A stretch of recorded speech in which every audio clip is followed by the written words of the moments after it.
Assalamualaikum warahmatullahi wabarakatuh. Saya Ridho Alfian Mukminin, Prodi Manajemen Haji dan Umroh, NPM 2003042005.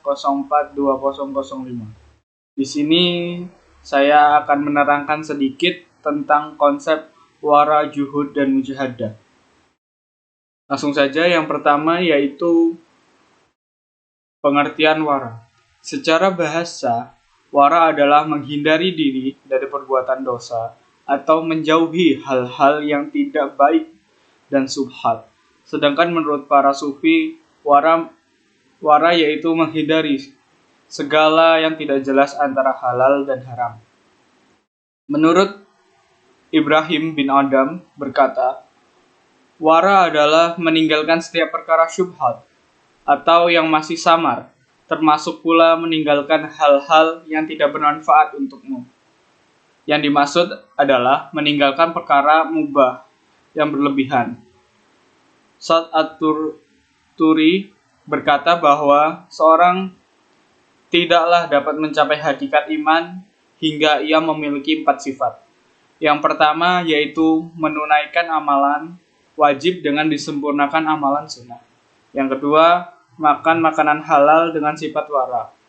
Yang ketiga, menjauhi larangan secara lahir dan batin. Dan yang terakhir, sabar dalam hal-hal tadi hingga maut menjemput.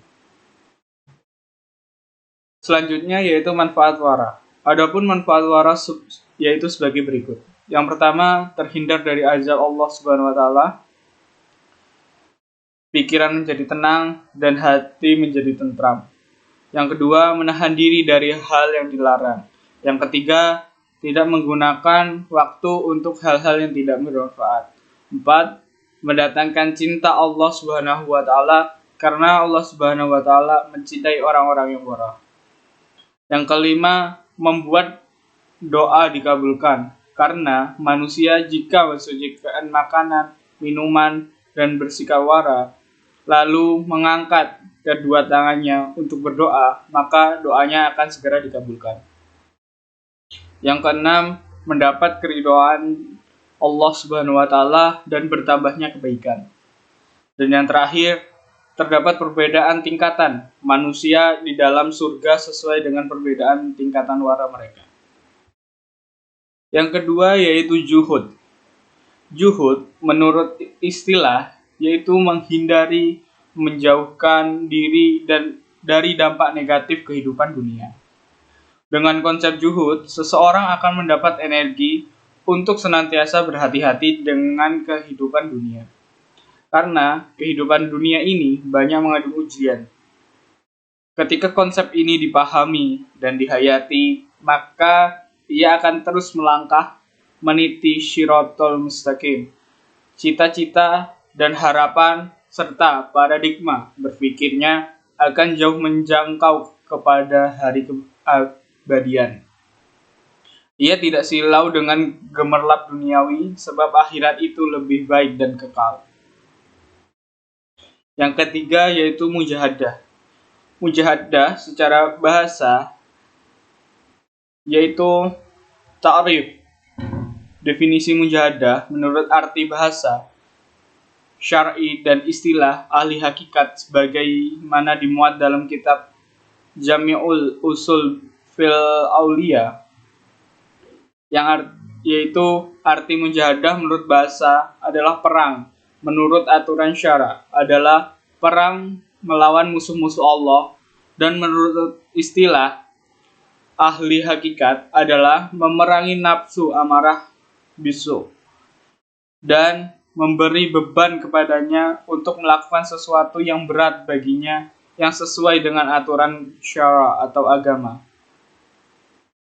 Sebagian ulama juga mengatakan bahwa mujahadah adalah tidak menuruti kehendak nafsu. Dan ada lagi yang mengatakan mujahadah adalah menahan nafsu dari kesenangannya.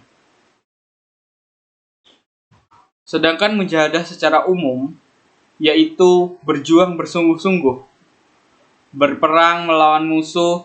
Yang dimaksud di sini adalah bersungguh-sungguh untuk memerangi dan menundukkan hawa nafsu untuk diarahkan kepada ajaran agama yang benar. Allah Subhanahu wa taala berfirman yang artinya, dan orang-orang yang bersungguh-sungguh untuk mencari keridhaan kami, benar-benar kami tunjukkan kepada mereka jalan-jalan kami. Yang terakhir yaitu manfaat mujahadah adalah setelah kita tahu tentang arti kata mujahadah, salah besar apabila kita masih menganggap bahwa mujahadah adalah bagian dari jihad, yang sering didefinisikan sebagai salah satu cara untuk memerangi orang kafir dengan menggunakan kekerasan. Dari mujahadah itu sendiri kita akan dapati beberapa manfaat untuk kita. Di antaranya adalah yang pertama, menjernihkan hati dan manfaat billah atau sadar kepada Allah.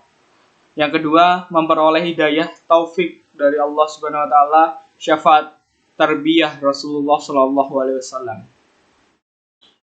Yang ketiga, mendidik menjadi orang yang soleh, solihah, yang senantiasa mendoakan kedua orang tuanya. Yang keempat, keamanan, ketentraman, kedamaian, dan kesejahteraan.